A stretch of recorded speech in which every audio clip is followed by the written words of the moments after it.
Welcome back. You're still watching Citizen Extra, the Friday edition with me, Fred Indimuli. Now we want to wrap up this edition of Citizen Extra, but before we do that, we have to discuss peace. And there's one interesting peace initiative, and it's being carried out by Matatu operators. And joining me now in studio is Bwana Dickson Mbugwa, chairperson of the Matatu Welfare Association, also Lucy Nzivu, programs officer, Matatu Welfare, and John Katimbwa, the vice chair of Matatu Welfare Association. Karibuni sana. When we talk about peace initiatives, 38 days to the elections, we need to understand exactly what this initiative is about. Let's start with you, Bwana Dickson Mbugwa. You're the chairperson of the Matatu Welfare Association. Why do you feel the need to carry out a peace initiative? Thank you very much, the moderator. Now, we felt that we should be able to carry out Matatu for Peaceful Election, just to make a difference from other times, instead of really going into active politics, trying to endorse or trying to campaign for an individual or whichever function of the politicians. We felt that peace is very important ingredient for the development of the economy, the growth of the economy, and the progress of various economic activities in the country. And we wanted to move away from other activities so that at least we are able now to sensitize wananchi across, not only in the Matatus areas, not only the Juakali areas. This information is meant to cut across to all young generation, the middle class, and the elderly. Okay, now that you're saying you're going beyond even the Matatu operators and you're going to young people and these others, how exactly are you going about it? When you say this is a peace initiative, the mechanics of it, like what exactly are you as a Matatu Welfare Association doing for you to call it a peace initiative? Well, what we are doing is that we are going around using a caravan road show. That means we are going to various major Matatu terminals. In fact, we have 15 counties that we are doing this. Already we have done Nairobi. We have done over 21 meetings. We still have 3 to go. We have done Kwale and Mombasa counties. And bearing in mind that those areas are really volatile and political violence are likely to flare any time.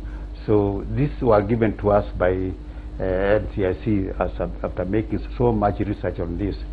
And what we are doing, Caravan Roadshow, we pitch at the marketplaces, we pitch at the Matatus, and then we talk to them on the 3 components.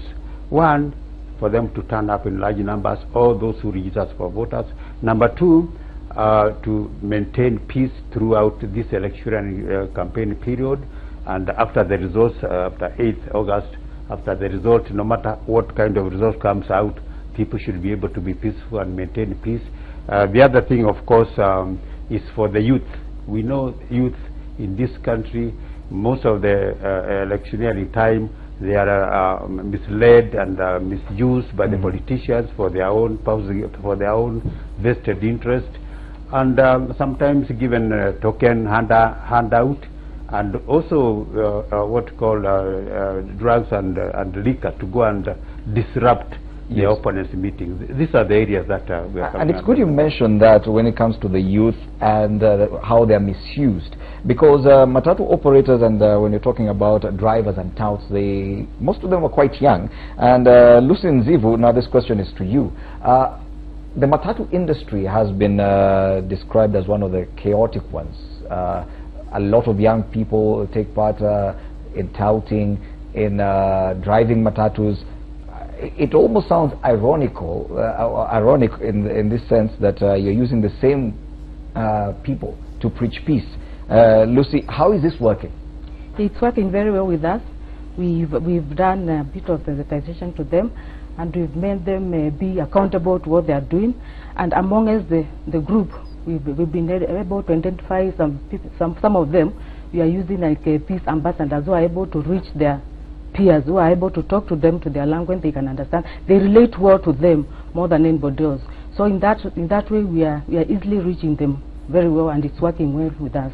Have you had any challenges? Because we do understand even mobilizing Matatu crews to do something in particular is not so easy unless they are fighting for their own. This is something beyond what they do on a daily basis. They are going out to preach peace, which is something some of them would feel, why should I do this?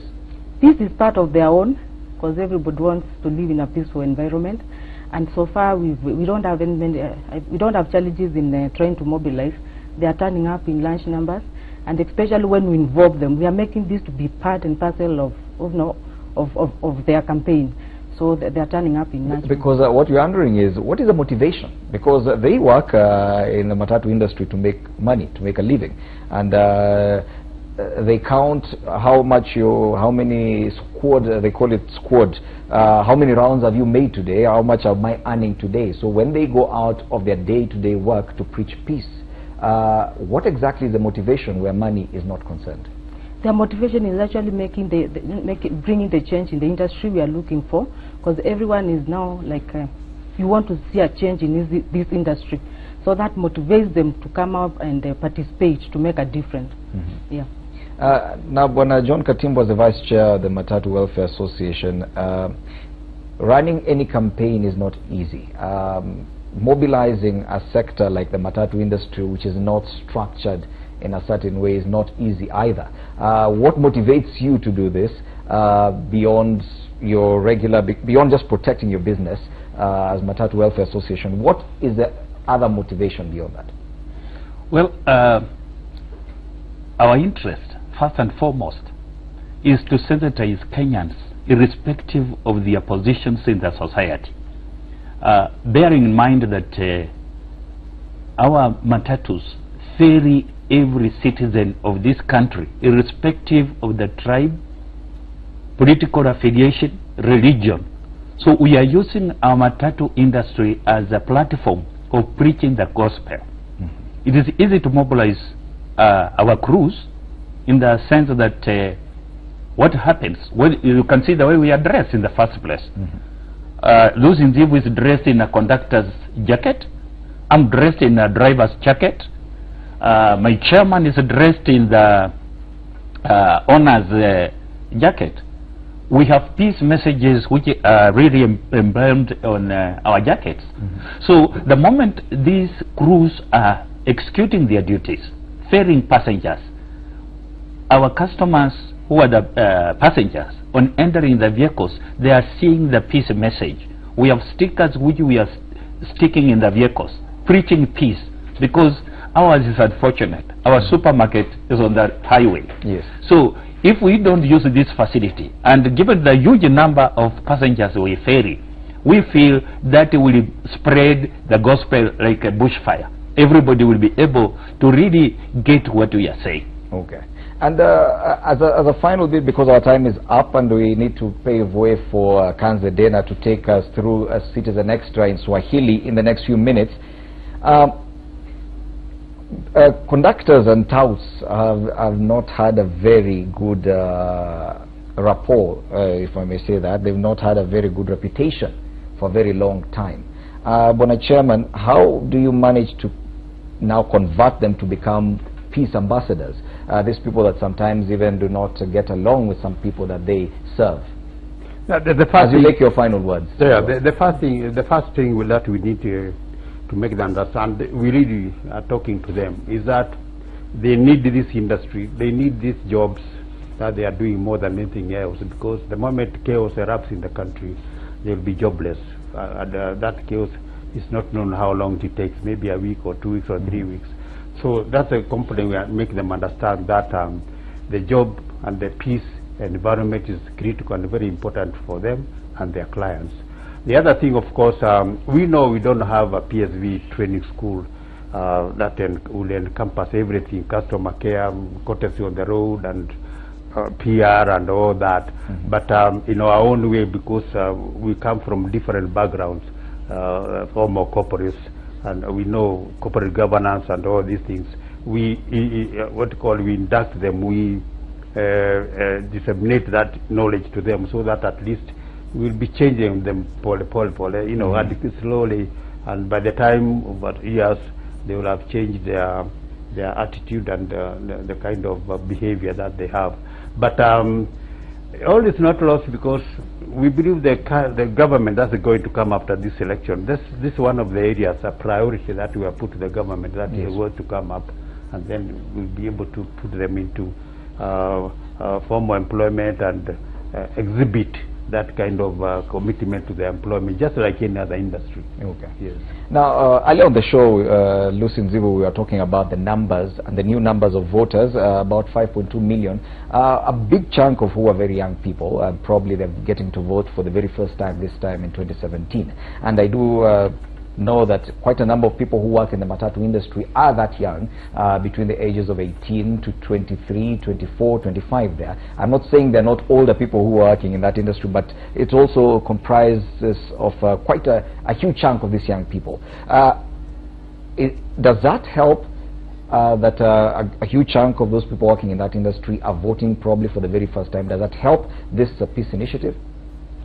Yeah, it does, because we are trying to teach them now to exercise their democratic right, and we're encouraging them to come up in large numbers and vote during that time. You realize most young people, they would want to imagine, like, if their mommy or their dad have gone to vote, he has done it for the whole family. We are telling them they have their own vote, and it is their own responsibility to go and exercise that right. So it is helping, it is encouraging them that it's the day they should come out and exercise their own democratic right. It's not a family democratic right, but an individual one. Yes. Yeah. And finally, John Katimbwa, final words on this rallying call, probably 38 days to the elections. What can you say in as far as this peace initiative is concerned? Thank you very much, moderator. I would say our final word is I'm humbly asking all registered voters to turn up in large numbers to exercise their democratic right. Let's not lament when we have been given an opportunity to choose the government we want. We are not supporting any side of the political divide. We are preaching peace, and we want them to exercise this democratic right so that the people we vote for, we will hold them accountable. Come 2022, we shall take audit of what they have delivered on their promises, on their manifestos, and so on. So if we check the manifesto and we find that you have scored so poorly, then you have automatically disqualified yourself from being considered next time. Okay. And this is what we are encouraging, especially the youth. Let them know that they have a constitutional obligation of voting in the right people, people who will make them have a conducive environment of working, improving the economy of this country. Thank you so much, John Katimbo, Vice Chairperson, Matatu Welfare Association. Lucy Nzivu, Programs Officer of that Matatu Welfare Association. Of course, the Chairman, Dixon Bogwa, Chairperson of the Matatu Welfare Association, telling us more about the initiative, the peace initiative that the Matatu industry is currently engaged in 38 days to the elections. My name is Fred Indimuli, and I'll pave way for Kanzadena to take us through Citizen Extra in Swahili.